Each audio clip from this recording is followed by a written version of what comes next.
Hello everyone, my name is Purvayan Paul और मैं आपका biology lecturer. Today I will be discussing about PYQs या PYPs, previous year paper या तो previous year questions of one paper from the year जो हम लोग का लास्ट ईयर ही हुआ था, that is you can see here 2023 से 2024। सो हम लोग ये पेपर को डिस्कस करेंगे। Biology section of NSO paper discuss करने वाला हूँ मैं। तो सबसे पहले हम लोग को पता होगा कि जो NSO का पेपर है वो 3 पार्ट्स में डिवाइडेड है या 3 सेक्शन में डिवाइडेड है। सबसे पहले 10 क्वेश्चंस आता है आपका लॉजिकल रीजनिंग से। दूसरा जो सेक्शन है वो आता है आपको 35 क्वेश्चंस रहता है, उसमें जो सब्जेक्ट्स इंक्लूड करता है फिजिक्स, केमिस्ट्री एंड बायोलॉजी। और जो लास्ट है अचीवर्स सेक्शन, उसमें 5 क्वेश्चंस रहता है जो 3 मार्क्स ईच होता है। हम लोग को वो पढ़ के अच्छे से कॉन्सेप्ट लगा के उसको अटेंड करना होता है। तो अगर सबसे पहले मैं यहाँ पे डिस्कस करना चालू करूँ कि मार्क्स के बेसिस पे फर्स्ट जो 10 क्वेश्चंस रहेगा वो 1 मार्क्स के रहेंगे। 35 क्वेश्चंस जो है वो भी 1 मार्क्स के हैं, तो टोटल यहाँ पे हो गया 45 मार्क्स। और बाकी जो आपका 5 क्वेश्चंस अचीवर सेक्शन में रहेगा वो 3 मार्क्स के हैं, तो यहाँ पे आपके आ गए 15 marks. So 15 plus 45 gives us 60 marks of paper होता है। तो अचीवर सेक्शन में हम लोग को बहुत कॉन्सेप्ट लगा के अच्छे से समझ के अटेंड करना होता है। हर एक पेपर में 35 क्वेश्चंस में सेक्शन बी में आपका बायोलॉजी 13 से 14 क्वेश्चन डिपेंड करता है, या मतलब आप बोल सकते हो वेरिएबल है, वो ईयर टू ईयर वेरी करता है। तो हम लोग यहाँ से यहाँ पर सबसे पहले 2023 से 2024 का जो पेपर आया था उसको डिस्क्रिप्टिवली कॉम्प्रिहेंसिव वे में हर एक क्वेश्चन को समझेंगे। करेक्ट आंसर कौन सा है, रॉन्ग आंसर कौन सा है, क्यों रॉन्ग आंसर है, वो कहां पे वो अगर मेंशन रहता तो रॉन्ग सही आंसर राइट आंसर होता, इस चीज को समझेंगे। तो अच्छे से फोकस करना, अच्छे से सुनना। So best of luck for the lecture, अच्छे से सुनो। चलो स्टार्ट करते हैं। सबसे पहला क्वेश्चन जो आपके स्क्रीन पर आ रहा है वो क्या है? Read the given passage and select the option that correctly identifies X and Y. हम लोग को सबसे पहले ये ऑप्शंस देखना है जो आप स्क्रीन में आई होप देख पा रहे हो, एक्स और वाई का। एक्स में जो मुझे ऑप्शंस पढ़ना है, वाई में भी ऑप्शंस पढ़ना है, मुझे देखना है कि कौन सा सही हो रहा है, मैच कर रहा है। तो देखते हैं। उसके बाद एक्स आर दी, एक्स के बारे में क्या बोला गया है? X are the most abundant, just a second guys, देखो X are the most abundant blood cells in human. X बोला है सबसे मोस्ट, या फिर हम लोग इंग्लिश ही अभी फिलहाल जान लेते हैं, most abundant blood cells in humans. और दूसरा बोला है the formation of X, X का जो फॉर्मेशन है is known as Y. X का जो फॉर्मेशन है उस प्रोसेस को अपन क्या बोलते हैं? वाई। तो अपन देखते हैं अभी एक्स जो है एबंडेंट, ये एबंडेंट वर्ड का मतलब क्या है? एबंडेंट वर्ड का मतलब क्या होता है? लार्ज क्वांटिटीज में अगर कुछ भी हम लोग को मिल रहा है सो दैट इज एबंडेंट। तो X इज एबंडेंट मतलब यहां पर 4 ऑप्शन, X में क्या क्या दिया हुआ है? WBC है, RBC है, लिम्फोसाइट्स है एंड RBCs फिर से।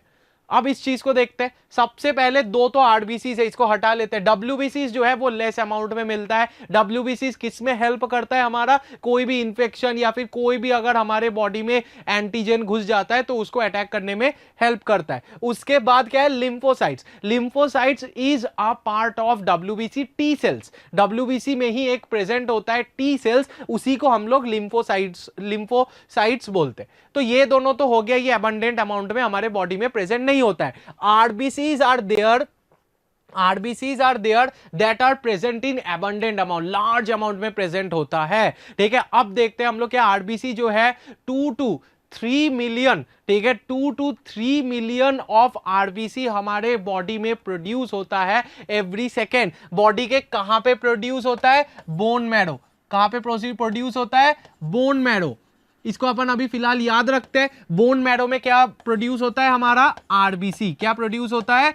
RBC। तो हम लोग सबसे पहले तो ये 2 जो ऑप्शन है इसको कैंसिल आउट कर लेते हैं, क्योंकि एबंडेंट हम लोग को मिल गया B और D।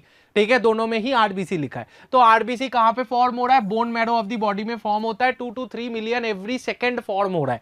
ठीक है, तो यहां पर इसी वजह से क्या है? RBC लार्ज क्वांटिटी में अवेलेबल है। RBC में आपको पता है कि हेमोग्लोबिन प्रेजेंट होता है। जो हेमोग्लोबिन क्या करता है? ऑक्सीजन ट्रेवल करता है, ब्लड की डेंसिटी को बढ़ाता है। तो RBC हो गया। अब ये जो बोन मैरो में फॉर्मेशन हो रहा है, ये जो बोन मैरो में फॉर्मेशन हो रहा है, ठीक है, इस प्रोसेस को या फिर सॉरी जो तुम्हारा फॉर्मेशन है वो जो बोन मैरो में आरबीसी फॉर्म हो रहा है इसको कौन सा हार्मोन कंट्रोल करता है? एरिथ्रोपोइटिन, ईपीओ हार्मोन कौन करता है? फुल फॉर्म भी लिख देता हूं मैं आप लोग को, एरिथ्रोपोइटिन। एरिथ्रो क्या होगा हमारा? पोइटिन, एरिथ्रोपोइटिन। तो एरिथ्रोपोइटिन जो हार्मोन है ईपीओ, ये क्या है? हमारे बोन मैरो में जो आरबीसी फॉर्म हो रहा है इसको कंट्रोल करता है। और एरिथ्रोपोइटिन को रिलीज कौन करता है? किडनी। रिलीज कौन करता है? किडनी। ठीक है, तो किडनी क्या है? एरिथ्रोपोइटिन रिलीज करता है, ईपीओ जो क्या है? बोन मैरो के अंदर आरबीसी फॉर्मेशन को देखता है। अब ये जो हार्मोन जो प्रोसेस करता है, ये जो आरबीसी फॉर्म होता है, इसी प्रोसेस को हम लोग क्या बोलेंगे? इसी प्रोसेस को अपन क्या बोलेंगे? एरिथ्रोपोइसिस। इसी प्रोसेस को हम लोग क्या बोलेंगे? एरिथ्रोपोइसिस। आई होप आप लोग को ऑलरेडी आंसर समझ में आ गया होगा कि कौन सा है और कौन सा ऑप्शन आंसर है। तो देखते हैं अभी सेकेंड ऑप्शन में क्या लिखा है? RBC and erythropoiesis. So the answer will be B. So the answer will be B. RBCs के साथ क्या है? एरिथ्रोपोइसिस। तो एरिथ्रोपोइसिस जो है वो क्या है? फॉर्मेशन, प्रोसेस ऑफ आरबीसीज है, फॉर्मेशन ऑफ आरबीसीज है। तो ये सेकंड वाला हमारा सही हो गया। लास्ट में देखते हैं थ्रोम्बोपोइसिस। थ्रोम्बोपोइसिस क्या है? प्लेटलेट्स फॉर्मेशन देखता है आपका कहां पे? बोन मैरो में। तो प्लेटलेट फॉर्मेशन जो है वो कौन देखता है? थ्रोम्बोपोइसिस। ठीक है, तो ये तो वैसे ही गलत हो गया। ठीक है, तो इसी वजह से अब ल्यूकोसाइट्स क्या है? ये जब एनोनिमस ग्रोथ ऑफ डब्ल्यूबीसी होता है तो हम लोग उसको ल्यूकोसाइट्स बोलते हैं। और हेमोपोइसिस क्या है? जब प्री एग्जिस्टिंग सेल से ही नया सेल डेवलप करता है तो उसको हम लोग बोलते हैं हेमोपोइसिस। या फिर न्यू ब्लड सेल डेवलप करना, इसको बोलते हैं हेमोपोइसिस। तो ये भी हमारा पार्ट हो गया। तो correct answer is RBC and erythropoiesis. RBCs are found in abundant amount, large amount, and the formation of RBC, the process named for the formation of RBCs are या फिर is erythropoiesis. Now I hope आप लोग को first question of 2023 to 2024 का जो paper है उसको अच्छे से समझ में आया। चलो अभी नेक्स्ट क्वेश्चन में मूव करते हैं। The next question, which of the following statement is incorrect regarding peroxisomes? कौन सा स्टेटमेंट पेरोक्सीसोम्स के रिगार्डिंग इनकरेक्ट है? अच्छे से देखना, क्वेश्चन को हमेशा फॉलो करना। इनकरेक्ट कौन सा पूछ रहा है, करेक्ट कौन सा पूछ रहा है, फिर पता चला पहला करेक्ट पढ़ लिया, पहला वाला सेंटेंस करेक्ट रहा, तुम वही मार्क करके चले गए, बाकी तीन पढ़े ही नहीं। ऐसा कभी नहीं करना है। कंप्लीट क्वेश्चन को रीड करना, चाहे तुम ये गलत भी पढ़ो लेकिन ऑप्शन सही से सब, हर एक ऑप्शन रीड करना है, चाहे एक ही क्यों ना, पहला ही क्यों ना करेक्ट हो जाए या फिर पहला ही क्यों ना इनकरेक्ट हो जाए। तो चलो, तो पहला क्वेश्चन देखते हैं। They are present in both plant and animals. ठीक है, सबसे पहले क्या है? पेरोक्सीसोम्स। पेरोक्सीसोम्स को हम लोग माइक्रोबॉडीज भी बोलते हैं। पेरोक्सीसोम्स क्या है? माइक्रोबॉडीज या माइक्रोबॉडीज ही है वो। वैसे ये कहां पे मिलता है अपन को? साइटोप्लाज्म में। कहां पे मिलता है?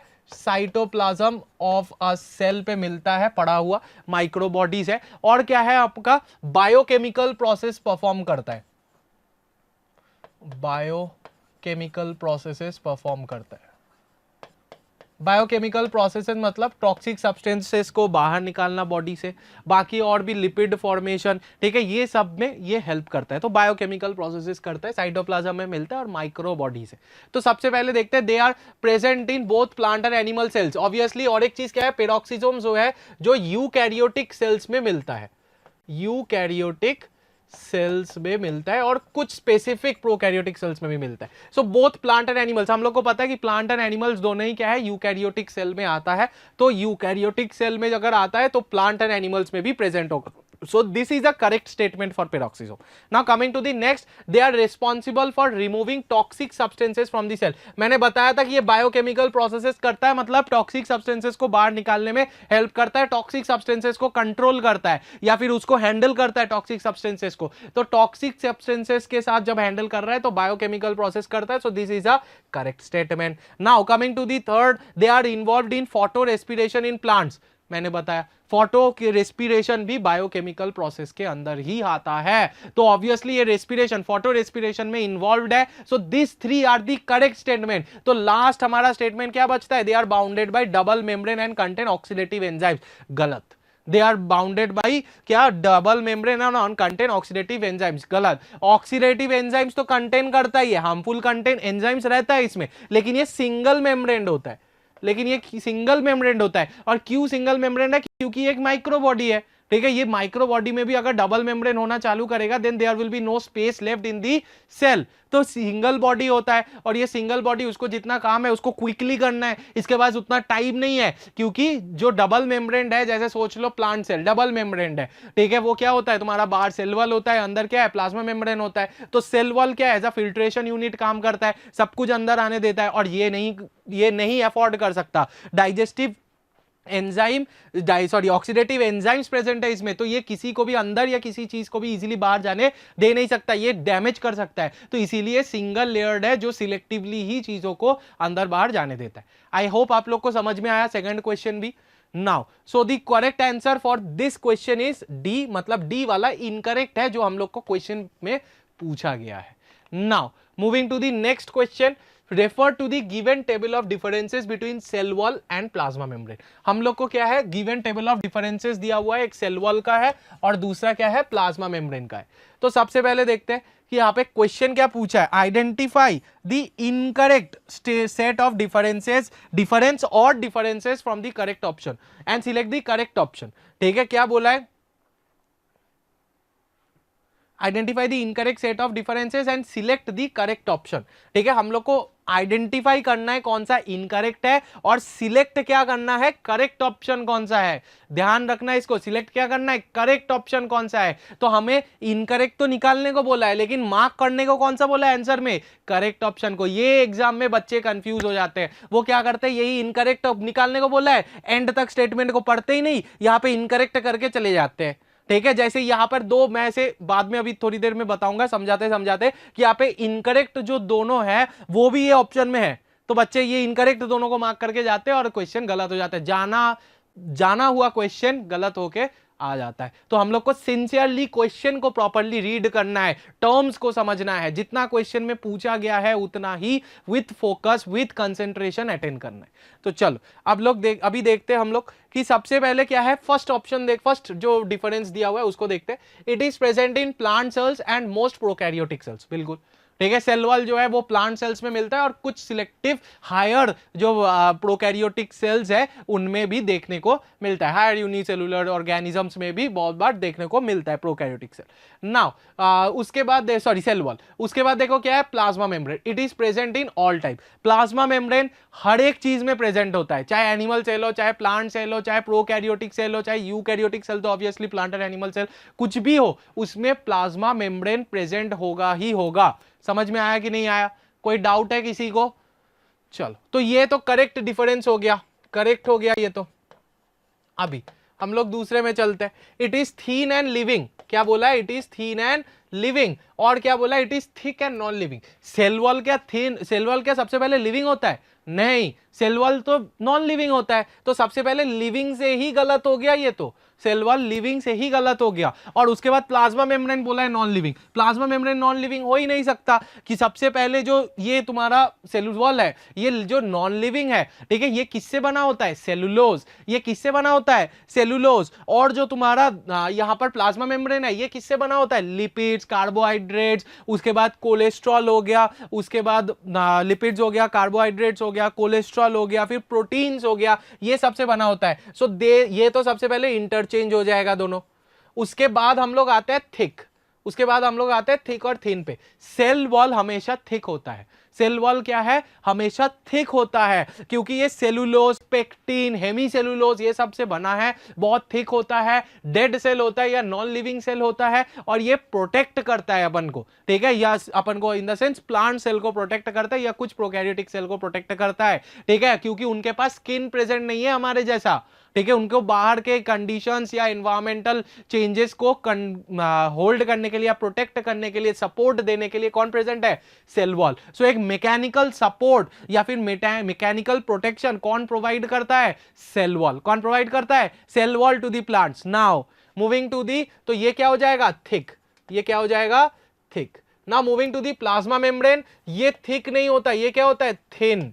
हम लोग को पता है कि प्लाज्मा मेम्ब्रेन जो क्या है, डबल लेयर्ड होता है, फॉस्फोलिपिड बाइलेयर, उसमें फ्लूइड प्रेजेंट है ऑफ, तो आपका क्या क्या प्रेजेंट होता है, प्रोटीन प्रेजेंट हो गया, कार्बोहाइड्रेट्स प्रेजेंट हो गया, ये सब प्रेजेंट होता है, ठीक है। तो ऑब्वियसली प्लाज्मा मेम्ब्रेन थिन है और लिविंग भी है, फॉस्फोलिपिड्स, फॉस्फोलिपिड बाइलेयर ये प्रेजेंट होता है, ठीक है। कोई डाउट है किसी को? Now coming to the, sorry, तो सबसे पहले ये सेकंड वाला क्या है, इनकरेक्ट है, तो बगल में लिख लेते हैं हम पर incorrect. Now coming to the third part, देखो थर्ड पॉइंट क्या है, इट इज फ्लेक्सिबल, और दूसरा क्या है, it is rigid. It is क्या है, फ्लेक्सिबल। तो अगर इट इज फ्लेक्सिबल है, ठीक है, तो यहां पर सेल वॉल कभी भी फ्लेक्सिबल नहीं होता है। आप लोग को पता होगा कि जो वुड है या फिर हस्क ऑफ कोकोनट है, उसका जो सेल वॉल है, ठीक है, वो क्या फ्लेक्सिबल है क्या? नहीं, ठीक है। ये क्या होता है, रिजिड होता है, टफ होता है, ताकि बाहर का जो एनवायरमेंटल कंडीशन है इसको इफेक्ट नहीं कर पाए, so it will B rigid. ये ऑप्शंस भी अपन को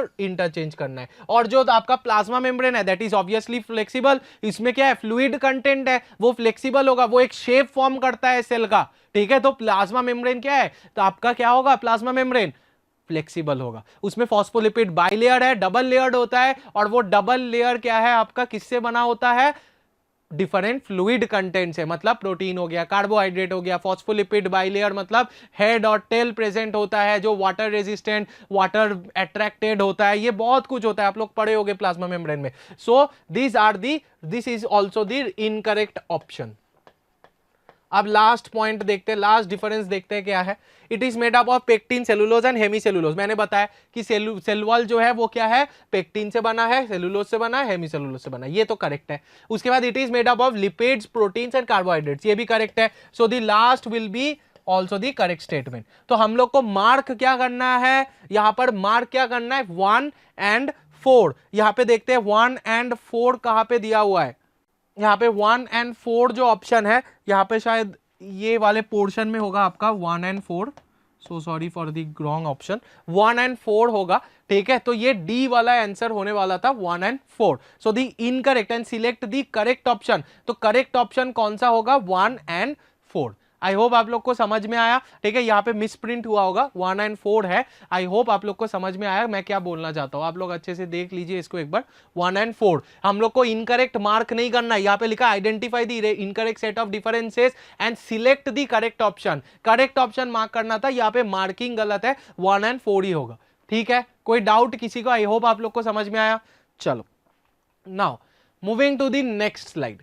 आई रियली होप दैट आप लोग को क्लास में अच्छे से समझ में आ रहा है। अगर कोई भी डाउट है आप फिर से इसको रीवॉच कीजिए, फिर से रिवाइंड कीजिए, फिर से देखिए। मैंने हर एक पॉइंट कवर किया है आपके इजीनेस के लिए, ताकि आप क्लियरली समझ पाओ, पेपर को अच्छे से एनालाइज कर पाओ कैसे कैसे आता है। और एक चीज मैं आप लोग को कोट करना चाहूंगा कि हर एक क्वेश्चन के ऊपर आप देखना चैप्टर नेम लिखा हुआ है, ठीक है। तो उस अकॉर्डिंगली उस चैप्टर से वो क्वेश्चन आ रहा है, तो अच्छे से फॉलो कीजिए चैप्टर के साथ आप क्वेश्चंस को। Now moving to the next question, देखते हैं। Refer to the given Venn diagram and select the option that correctly identifies X and Y. तो हम लोग को ये वाला वेन डायग्राम देखना है और सबसे पहले समझना है कि एक्स और वाई क्या हो सकता है। सबसे पहले तो बेसिक क्या लिखा हुआ है, it is a type of epithelial tissue. It is a type of epithelial tissue, तो ये एक एपिथेलियल टिश्यू तो है ही, ठीक है। अब एक्स जो है एक एपिथेलियल टिश्यू है, और ये कहां पे मिलता है, लाइनिंग ऑफ फैलोपियन ट्यूब। कहां पे मिलता है, लाइनिंग ऑफ फैलोपियन ट्यूब। आप लोग को पता होगा लाइनिंग ऑफ फैलोपियन ट्यूब में जो प्रेजेंट होता है टिश्यू, वो क्या है, ciliated columnar tissues, ciliated columnar tissues, या फिर सिर्फ सिलिएटेड टिश्यूज फिलहाल प्रेजेंट होते हैं। उसके बाद यहां पर Y जो है पैनक्रियाटिक लोब्यूल्स में प्रेजेंट है। Y तो एपिथेलियल टिश्यू भी है और पैनक्रियाटिक लोब्यूल्स में प्रेजेंट है। पैनक्रियाटिक लोब्यूल्स में क्या प्रेजेंट होता है, हमारा ग्रैंड्यूलर टिश्यूज। क्या प्रेजेंट होता है, ग्रैंड्यूलर टिश्यूज। चलिए अब देखते हैं एक्स यहां पर किस में बोल रहा है कि सिलिएटेड एपिथेलियम या सिलिएटेड कॉलमनर है, इसमें ही बोल रहा है। कॉलमनर तो दिया ही नहीं है, लेकिन सिर्फ सिलिएटेड लिखा है, तो हम लोग सिलिएटेड को कंसीडर कर लेंगे, सिलिएटेड एपिथेलियम। अब देखते हैं वाई, इसमें कौन से में, ग्लैंड्यूलर लिखा हुआ है। ग्लैंड्यूलर बस एक ही में लिखा हुआ है, आप देख सकते हो, glandular epithelium. So the answer will be B. हम लोग को आंसर पता चल गया, क्या है, बी है। अब हम लोग देखते हैं कि ये जो पोर्शन है ये कहां पे मिलता है, ठीक है। सबसे पहले जो स्क्वैमस, बाकी सब चीजें हैं कहां पे मिलता है, सबसे पहले स्क्वैमस एपिथेलियम कहां पे हो सकता है हमारा, स्किन में, जो क्या है डायरेक्ट एंट्री ऑफ जर्म्स या फिर डायरेक्ट एंट्री ऑफ जर्म्स ये सब कुछ हैंडल करता है। उसके बाद और भी बहुत जगह पे फैलोपियन ट्यूब में भी बहुत जगह स्क्वैमस एपिथेलियम आपको दिख जाएगा, वैसा कुछ नहीं है, ठीक है। तो squamous epithelium is mainly found in the skin, जो स्ट्राइएटेड होते हैं, ठीक है। उसके बाद देखते हैं cuboidal epithelium. Cuboidal epithelium is found in lining of kidney tubules, ठीक है। ये सब में आप लोग को क्या है, क्यूबॉइडल एपिथेलियम दिखेगा, किडनी, लाइनिंग ऑफ किडनी में। एंड स्क्वैमस जो है स्किन। उसके बाद क्यूबॉइडल, वही सेम चीज किडनी वाला। उसके बाद क्या आ गया, columnar. Columnar can be found in pancreatic stomach, ठीक है, पैनक्रियाज में भी मिल सकता है, स्टोमैक में भी मिल सकता है। So columnar can be found in, मैं स्टोमैक लिख लेता हूं ताकि आप कंफ्यूज ना हो। उसके बाद क्या है, squamous epithelium same as the first one, और सिलिएटेड एपिथेलियम वो तो मैंने समझा ही दिया। तो आई होप आप लोग को समझ में आया कि स्क्वैमस, उसके बाद कॉलमनर, फिर उसके बाद क्यूबॉइडल, एंड उसके बाद क्या है आपका ग्रैंड्यूलर, ये सब कुछ कहां पे सिलिएटेड, कहां पे आइडेंटिफाई होता है। मैंने आंसर पहले ही बता दिया, लेकिन हर एक को मैंने बताया कि कहां पे प्रेजेंट होता है मेनली, तो ये समझना बहुत ज्यादा जरूरी है, बहुत ज्यादा क्या है, जरूरी है। चलिए अभी हम लोग चलते हैं नेक्स्ट में। What among the following are the advantages of manure? Which among the following are the advantages of manure? हम लोग को आइडेंटिफाई करना है कि कौन सा एडवांटेज है, मतलब बेनिफिट करता है मैन्योर कैसे, ठीक है। एडवांटेज, यूजफुलनेस क्या है, आप देखते हैं। सबसे पहले it enriches the soil with nutrients, very good, ठीक है, it is a correct statement, ठीक है। सबसे पहले जो न्यूट्रिएंट्स है उससे एनरिच्ड कर देता है सॉइल को। तो so manure is a natural process या फिर नेचुरल कंटेंट, जो क्या है डेड प्लांट्स एंड एनिमल्स, उसके बाद वेजिटेबल पील्स, नेचुरल प्रोडक्ट बनाता है। सो मैन्योर क्या है, नेचुरली एनरिच करता है न्यूट्रिएंट्स सॉइल में, तो ये सही हो गया। दूसरा, it is quickly absorbed by the plant roots, ये थोड़ा गड़बड़ लिखा हुआ है, ठीक है, ये थोड़ा क्या है गड़बड़ लिखा हुआ है। क्यों, क्योंकि इट इज नॉट, मैन्योर जो है is not readily soluble in water, readily soluble in water, ठीक है। इज नॉट, मैन्योर जो है वो इमीडिएट या क्विकली वाटर के साथ सल्यूबल नहीं होता है, तो इसी वजह से प्लांट को ये मैन्योर एब्जॉर्ब करने में बहुत ज्यादा टाइम लग जाता है। तो ये क्विकली जो यहाँ पे लिखा हुआ है ना, quickly absorb by the plant roots, ये गलत है। Quickly absorb by the plant roots क्या है, ये गलत है, ठीक है। अब देखते हैं थर्ड वाला, it improves water retention capacity of the soil, बिल्कुल। सॉइल को क्या है, बहुत ज्यादा फर्टाइल बना देता है, सॉइल को बहुत ज्यादा न्यूट्रिशियस बना देता है। तो अच्छे से क्या है, रिटेंशन जो कैपेसिटी है, रिटेन करने का, होल्ड करने का जो कैपेसिटी है, बहुत अच्छा हो जाता है। उसके बाद it improves the texture of soil, obviously humus add करता है, तो टेक्सचर ऑफ द सॉइल भी क्या होगा, बहुत ज्यादा बढ़ जाएगा। Now coming to the next, it is environment friendly. हम लोग को पता है कि मैन्योर जो है वो नेचुरली प्रोसेस्ड है, नेचुरली ऑब्टेन होता है, तो बहुत ज्यादा क्या है, एनवायरमेंट फ्रेंडली है। आई होप आप लोग को समझ में आया कि ये जो 4 है, एक फर्स्ट वाला, थर्ड वाला, fourth and fifth, these are the correct answer of this question. बाकी सेकेंड वाला इज इनकरेक्ट। क्यों इनकरेक्ट है वो भी मैंने एक्सप्लेन किया है। तो चलो अभी ऑप्शंस देखते हैं, 1, 3, 4 और 5 कहां पे लिखा है, ये रहा सी में, 1, 3, 4 and 5 only. Now moving to the next slide, select the correct match. हम लोग को यहाँ पे करेक्ट मैच को सिलेक्ट करना है। सबसे पहले क्या है, एपिस इंडिका, दूसरा Apis dorsata, Apis florea and Apis mellifera. These are the scientific name of bees, ठीक है, these are the scientific name of bees. Now coming to this, यहां पर देखते हैं सबसे पहले एपिस इंडिका जो है, this is the scientific name of Indian bee, this is the scientific name of Indian bee. तो ये डॉर्फ बी तो नहीं है, ठीक है, ये क्या है, डॉर्फ बी तो नहीं है। एपिस डोर्साटा जो है is a rock B, this is a correct thing. Apis डोर्साटा जो है, this is a correct answer, लेकिन हम लोग बाकी दो भी चेक करेंगे। एपिस फ्लोरिया जो है, Apis फ्लोरिया is not a Italian B, it is a small और डॉर्फ बी, स्मॉल और डॉर्फ बी। स्मॉल डॉर्फ या तो लिटिल भी बोलते हैं, स्मॉल डॉर्फ या तो लिटिल भी बोलते हैं। So we can write both the thing, small और डॉर्फ बी और little bee as well. three things. Now Apis mellifera. Apis mellifera, it is a Italian bee. It is a Italian, or we can say as European bee.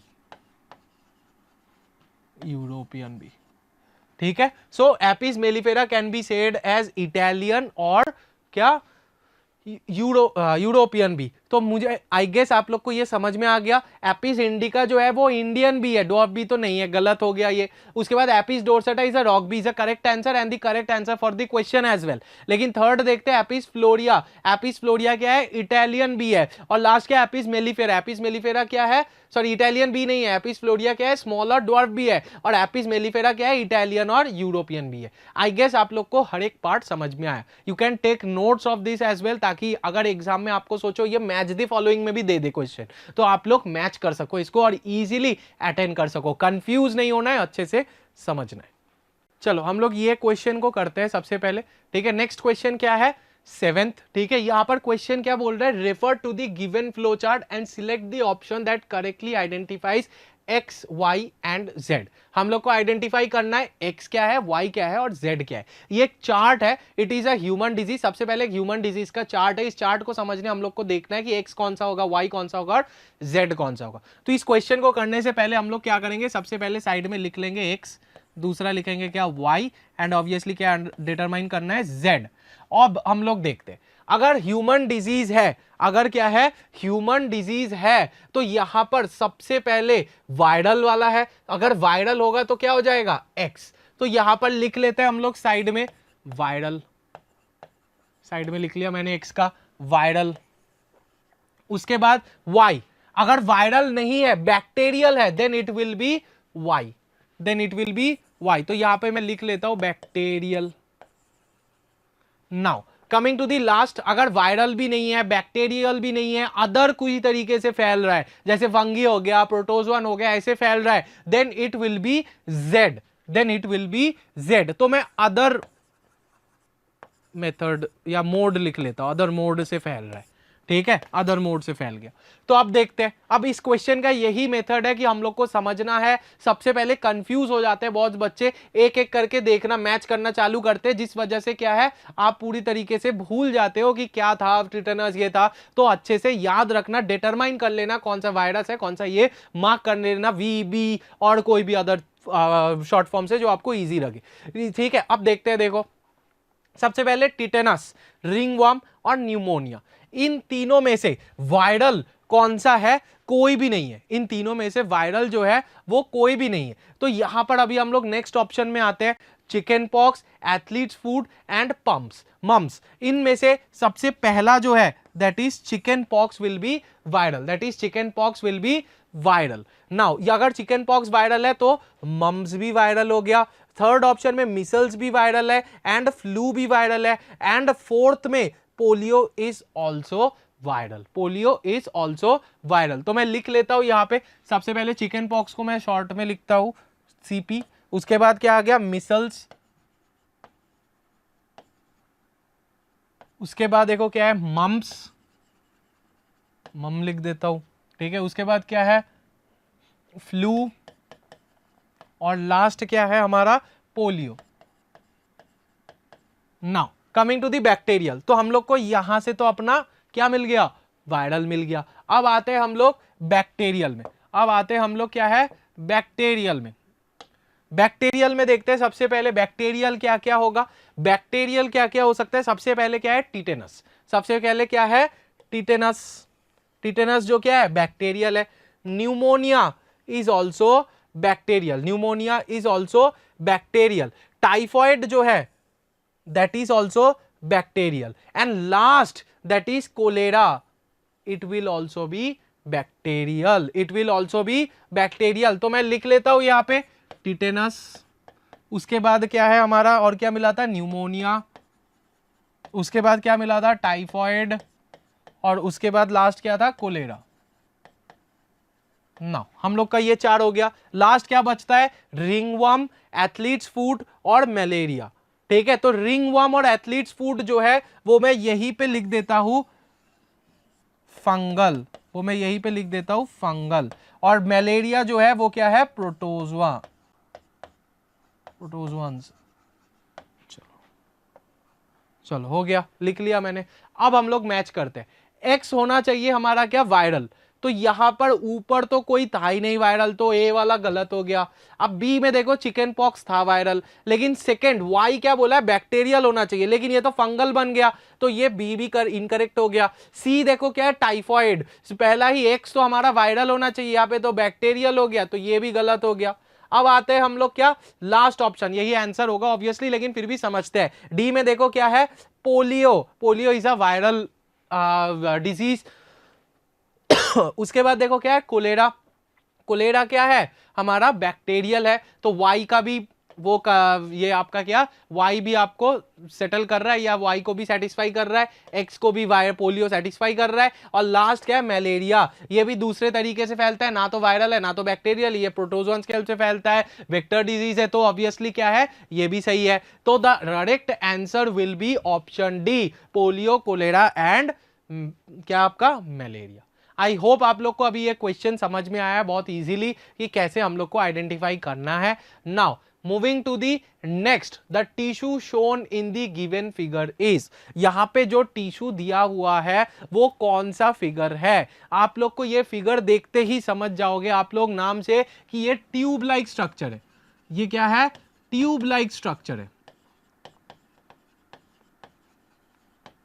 Tube like structure है, one above another present है, एक के ऊपर एक present है। तो ये जो ट्यूब लाइक स्ट्रक्चर है, अगर एक के एक ऊपर प्रेजेंट है, ऐसा स्ट्रक्चर सिर्फ कहां पे मिलता है, जाइलेम वेसल में, जो क्या है, सिलिंड्रिकल इन शेप होता है, वेसल्स होता है, ट्यूब क्या है, एक दूसरे के ऊपर एक प्रेजेंट होता है, कंडक्शन ऑफ वाटर में क्या है और मिनरल्स में हेल्प करता है, और लॉन्ग चैनल्स फॉर्म करता है ऐसे ही। तो इसी वजह से इसका जो करेक्ट आंसर है वो क्या हो जाएगा, ऑप्शन सी। और क्या हो जाएगा, option C, xylem vessel that forms long channels for conduction of water and minerals.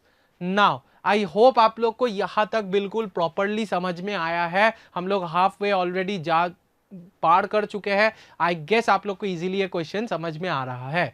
चलिए नेक्स्ट क्वेश्चन देखते हैं, क्या है, refer to the given analogy and select the option that correctly identifies X. हम लोग को यहां पे आइडेंटिफाई करना है एक्स कौन सा है। बहुत इजी क्वेश्चन है, अगर रबी क्रॉप खरीफ क्रॉप क्या है और इसका एग्जांपल आप अच्छे से पढ़े हो तो इजीली इस क्वेश्चन को अटेंड कर सकते हो। तो सबसे पहला क्या है, यहां पे रबी क्रॉप्स क्या होगा, रबी क्रॉप्स क्या होता है, विंटर क्रॉप। रबी क्रॉप क्या होता है, विंटर क्रॉप। और उसके बाद क्या है, खरीफ क्रॉप। खरीफ क्रॉप क्या होता है, मॉनसून क्रॉप या रेनी सीजन क्रॉप। तो यहां पे रबी क्रॉप का एग्जांपल तो मस्टर्ड है, ये सही है। खरीफ क्रॉप का एग्जांपल हम लोग को इसमें से निकालना है। तो बाजरा जो है वही खरीफ क्रॉप एग्जांपल होता है, बाजरा जो है वही खरीफ क्रॉप का एग्जांपल है। बाकी व्हीट, पी, ग्राम, ये सब क्या होगा आपका खरीफ क्रॉप का एग्जांपल, सॉरी रबी क्रॉप का एग्जांपल होगा। ये तीन जो है ये विंटर सीजन क्रॉप है। ये क्या है, विंटर सीजन क्रॉप है। बाकी ये जो बाजरा है दैट इज खरीफ क्रॉप, मतलब रेनी या मॉनसून क्रॉप है। ठीक है, कोई डाउट किसी को, आई होप समझ में आया। ये बाकी एग्जांपल्स भी आपको याद रखना है ताकि नेक्स्ट आपको ही हेल्प हो, नेक्स्ट अगर घुमा के भी क्वेश्चन आए तो आप कर सको। Now going to the next 10th question क्या है देखते हैं। Refer to the given characteristics of an organism and select the option that correctly identifies it. हम लोग को select the option that correctly, correctly ये टर्म में जाना, करेक्टली करेक्ट आंसर ढूंढना है। ठीक है, आइडेंटिफाइज। नाउ सबसे पहला क्या है, क्लैमाइडोमोनास। कुछ यहाँ पे फीचर्स दिए हुए हैं, जैसे यूनिसेलुलर होगा, डिवॉइड ऑफ क्लोरोफिल मतलब क्लोरोफिल प्रेजेंट नहीं होगा, सैप्रोफाइटिक, सैप्रोफाइटिक का मतलब हो पता होगा आपको, जो डेड एंड डिकेइंग प्लांट के ऊपर फीड करे, डिकेइंग ऑर्गेनिज्म के ऊपर फीड करे। And last is reproduction by budding, और जो रिप्रोडक्शन का जो मीडियम या मोड होगा वो बडिंग होगा। सबसे पहला देखते हैं क्लैमाइडोमोनास। क्लैमाइडोमोनास को हम लोग ग्रीन एल्गा भी बोलते हैं। ग्रीन एल्गा, ग्रीन मतलब क्या है, इसमें पिगमेंटेशन प्रेजेंट है ऑफ क्लोरोफिल, ये अपना खाना खुद बना लेता है। तो इसी वजह से इसमें तो ये वाला ऑप्शन सेटिस्फाई नहीं हो रहा। So the Chlamydomonas will be incorrect. इसमें ये दोनों तो ठीक है, लेकिन ये डिवॉइड ऑफ क्लोरोप्लास्ट है तो ये नहीं होने वाला। उसके बाद किस में आते हैं हम लोग, राइजोपस। इसमें आया राइजोपस। इसमें ये 3 पॉइंट तो सेटिस्फाई हो रहा है, लेकिन ये रिप्रोडक्शन बाय बडिंग नहीं होता है। इसमें क्या होता है? Spore formation. इसमें क्या होता है? Spore formation. इसमें क्या होता है? Spore formation. और ये जो ईस्ट है, ठीक है, ये क्या है? ईस्ट है। इसमें आपका क्या प्रेजेंट होता है? ये चारों ही पॉइंट सेटिस्फाई होता है। ईस्ट यूनिसेलुलर भी होता है, क्लोरोप्लास्ट भी प्रेजेंट नहीं होता है, सैप्रोफाइटिक भी होता है, रिप्रोडक्शन जो है वो बडिंग से ही करता है। तो ये चारों ही पॉइंट सेटिस्फाई हो रहा है बहुत easily. Now coming to the last, अगर मिल गया आंसर इसका मतलब ये नहीं कि हम छोड़ देंगे पढ़ना, लास्ट वाला भी देखेंगे, ठीक है। हम लोग को ये याद रखना है कि हम लोग को जल्दबाजी नहीं करना है, एकदम प्रॉपर्ली एंड तक क्वेश्चन का पढ़ना है। कभी भी कुछ भी ट्विस्ट रह सकता है, जैसे एक आईपीएल के मैच में लास्ट ओवर अपना गेम डिसाइड करता है, वैसे ही एक क्वेश्चन का लास्ट पॉइंट तक पढ़ना पूरा क्वेश्चन का आंसर डिसाइड करता है। तो चलिए लास्ट वाला देखते हैं, ट्रिपैनोसोमा या ट्राइपैनोसोमा भी बोल सकते हैं। तो इसमें जो रिप्रोडक्शन होता है that is also by binary fission, that is also by binary fission. तो इसी वजह से ये भी क्या है, लास्ट वाला जो रिप्रोडक्शन का जो प्रोसेस है, रिप्रोडक्शन का जो पॉइंट है, उसको सेटिस्फाई नहीं करता। सो इसी वजह से the correct answer will B east. I hope आप लोग को बहुत अच्छे से समझ में आया। Now coming to the next part, 11th question from the 35 questions जो भी आता है, फिर हम लोग देखते हैं क्या है, नेशनल पार्क और फेमस फॉर। कुछ नेशनल पार्क्स के नाम दिया हुआ है और ये किस वजह से फेमस है, इसको हम लोग को निकालना है। सबसे पहले desert national park, obviously it is a correct answer. जो डेजर्ट नेशनल पार्क है वो क्या है, बहुत ज्यादा फेमस किस लिए है, चिंकारा के लिए फेमस है। नाउ उसके बाद Sundarbans national park is for royal Bengal tiger. The place I am from, ठीक है, सुंदरबन नेशनल पार्क जो वेस्ट बंगाल में आता है। I am also West Bengal citizen. So Sundarban national park जो है वो क्या इंक्लूड करता है या किस लिए फेमस है, रॉयल बंगाल टाइगर के लिए फेमस होता है। एकदम ह्यूमंगस होता है, बहुत डरावना होता है royal Bengal tiger. Now coming to Gir national park, Gir national park is famous for, लिखा है, one horn rhinoceros. So this is a incorrect part, this is a incorrect part, क्योंकि गिर नेशनल पार्क जो है वो एशियाटिक लायंस के लिए फेमस है। वो किस लिए फेमस है, एशियाटिक लायंस के लिए। और ये जो वन हॉर्न राइनोसोरस है ना, ये फेमस होता है मेनली काजीरंगा पार्क, इसीलिए फेमस है, इसीलिए Kaziranga national park, Kaziranga national park, Kaziranga national park. तो Gir national park is famous for Asiatic lions and one horn rhinoceros is famous in Kaziranga national park, ठीक है। काजीरंगा नेशनल पार्क क्यों फेमस है, ये वन हॉर्न राइनोसोरस के लिए। Now coming to the last, Jim Corbett national park, this is also a correct part. तो सबसे पहले इनकरेक्ट मैच निकालने को बोला था, तो इनकरेक्ट मैच क्या हो गया हमारा, सी, गिर नेशनल पार्क जो एशियाटिक लायंस के लिए फेमस है, और वन हॉर्न राइनोसोरस किस जगह का फेमस है, काजीरंगा नेशनल पार्क, ठीक है। कोई डाउट किसी को, क्लियर हुआ एकदम अच्छे से। Now getting to the last question क्या है, read the following statements and select the option which correctly fills up the blanks in 2 statements. तो सबसे पहले हम लोग ब्लैंक्स के जगह पे मैंने 1, 2, 3 और 4, 5 दिए लिखा है, ताकि आपके लिए इजी हो ये ऑप्शंस को मैच करने के लिए। चलिए, तो सबसे पहले क्या है हमारा, first, dash is a indigenous breed of cattle, dash is a indigenous breed of cattle. तो 1 पे यहां पे क्या क्या दिया है, देखिए, ए पे और सी पे 1 लिखा है सिर्फ। तो एक लिखा है रेड सिंधी और एक लिखा है जर्सी, ठीक है, रेड सिंधी और जर्सी। इंडिजिनस ब्रीड बोला है, तो इंडिजिनस ब्रीड क्या होगा हमारा, रेड सिंधी। इंडिजिनस ब्रीड क्या होगा, रेड सिंधी। जर्सी जो है that is a exotic breed, Jersey जो है that is a exotic breed. So this is the incorrect option, ये पहले ही कैंसिल हो जाता है। उसके बाद dash is an indigenous breed of poultry. अब पोल्ट्री क्या है, कौन सा इंडिजिनस ब्रीड होता है पोल्ट्री का, यहां पर देखिए कहां पे लिखा हुआ है, 2 यहां पे है और यहां पे है। यहां पे क्या लिखा है, ऑस्ट्रालॉर्प और यहाँ पे लिखा है बूसरा। तो ऑस्ट्रालॉर्प जो है that is a incorrect name because Australorp is also exotic breed, तो ये नहीं हो सकता। तो इसका आंसर क्या होगा? बूसरा। इसका आंसर क्या होगा? बूसरा। तो पहला भी हमारा क्या हो गया? गलत हो गया। पहला भी हमारा क्या हो गया? गलत हो गया। अब तो ये वाला देखने का कोई फायदा ही नहीं है। अब तो ये 1 और 2 वाला दोनों के दोनों ही गलत हो गया, ए और सी कैंसिल हो गया हमारा। अब बचा बी और डी। अब बी और डी देखते हैं। बी में क्या है? Kharif crops are cultivated from 3 to 4।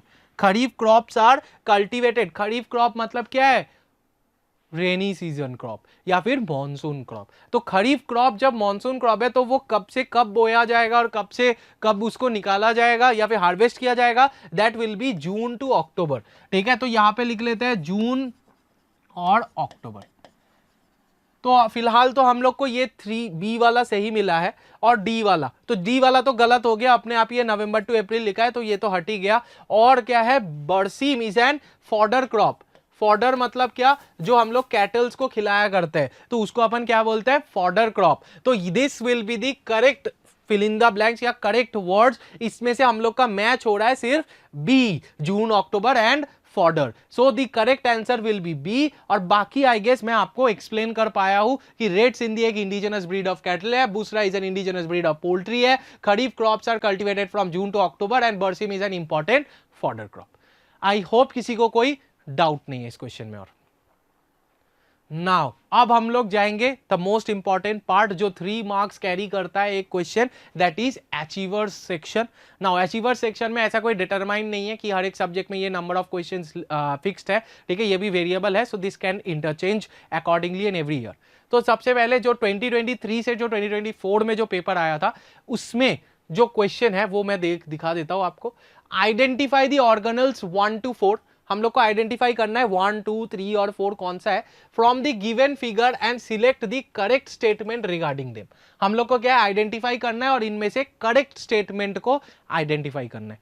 चलो, तो सबसे पहले ये वाला जो है आप लोग को देख के ही पता चल रहा होगा ये क्या है? माइटोकॉन्ड्रिया। ये क्या है? माइटोकॉन्ड्रियन। आई होप इतना तो पता ही होगा। ये क्या है? Golgi body. ये क्या है? Golgi body. नाउ उसके बाद ये क्या हो गया? क्लोरोप्लास्ट। देखो ग्रीन कलर का सुंदर सा क्लोरोप्लास्ट।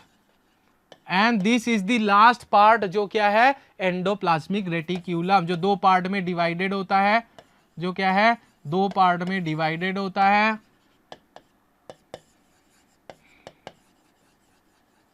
एंडोप्लाज्मिक रेटिक्यूलम जो क्या है? 2 पार्ट में डिवाइडेड होता है। एक होता है रफ एंडोप्लाज्मिक रेटिकुलम, दूसरा स्मूथ एंडोप्लाज्मिक रेटिकुलम। अब देखते हैं, अब ये चीज याद रखना कि माइटोकॉन्ड्रिया और क्लोरोप्लास्ट जो है इनके पास अपना क्या है? डीएनए प्रेजेंट होता है, आरएनए प्रेजेंट होता है। ठीक है, जो खुद ये लोग, इसी वजह से इन लोग को सेमी ऑटोनोमस बोला जाता है। उसके बाद गोल्गी बॉडी हो गया जो पैकेजिंग में हेल्प करता है, और एंडोप्लाज्मिक रेटिक्यूलम जो प्रोटीन सिंथेसिस में हेल्प करता है। अभी देखते हैं फर्स्ट वाला क्या लिखा है? 1, 2 and 4 are single membrane bound organelles where 3 is a double membrane bound organelle. ठीक है, उसके बाद बी देखते हैं। 1 and 3 कंटेन, 1 and 3 सबसे पहले आइडेंटिफाई करना क्या है? Correct statement. 1 and 3 contain DNA in their cytoplasm whereas the cytoplasm 1 and 4 are devoid of DNA.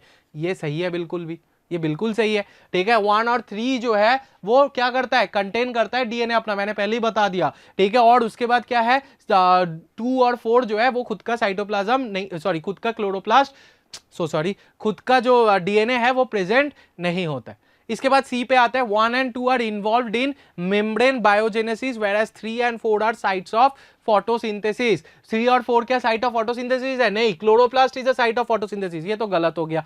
2, 3 and 4, 2, 3 and 4 जो है are present in both plant and animal cells where 1 is present only in animal cells. ये भी गलत है। Plant cell में mitochondrion present होता है, तो ऑब्वियसली ये भी गलत हो गया। और फर्स्ट वाला क्या है? 1, 2 and 4 are single membrane. 1, 2 and 4 are single membrane bound organelles whereas 3 is a double membrane bound cell organelle. ये भी गलत है। सिंगल जो और डबल मेम्ब्रेन जो है वो इंटरचेंज करके उल्टा सीधा लिखा है। So the correct answer will be B. 1 and 3 contain their own DNA and 2 and 4 are devoid of DNA. अपने पास खुद का डीएनए नहीं होता है। तो पहला क्वेश्चन आप देखिए, अगर लंबाई को देख के क्वेश्चन का आप डर गए थे, आप देख लो कि कितना इजीली आप इस आंसर को कर सकते हो, कितना इजीली आप इस आंसर को अटेंड कर सकते हो और 3 मार्क्स लेके घर जा सकते हो।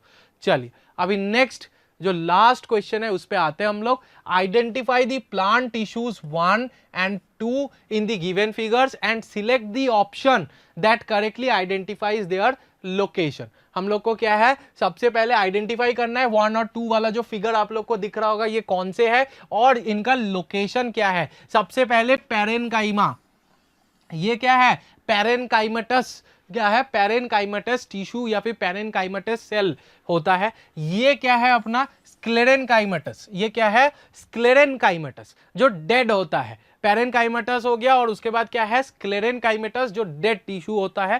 ठीक है, उसके बाद देखते हैं हम लोग कहां पे प्रेजेंट है। पैरेनकाइमेटस जो है वो क्या है, मेसोफिल ऑफ द लीव्स में प्रेजेंट होता है जो फोटोसिंथेसिस में हेल्प करता है। और स्क्लेरेनकाइमा जो है आप लोग को पता होगा हार्ड शेल फॉर्म करता है जो बोल सकते हो कि कोकोनट के हस्क में प्रेजेंट होता है। तो इसी वजह से हस्क ऑफ द कोकोनट में क्या है, स्क्लेरेनकाइमेटस प्रेजेंट होता है। मैं ऊपर लिख देता हूं पैरेनकाइमा और ये है स्क्लेरेनकाइमा।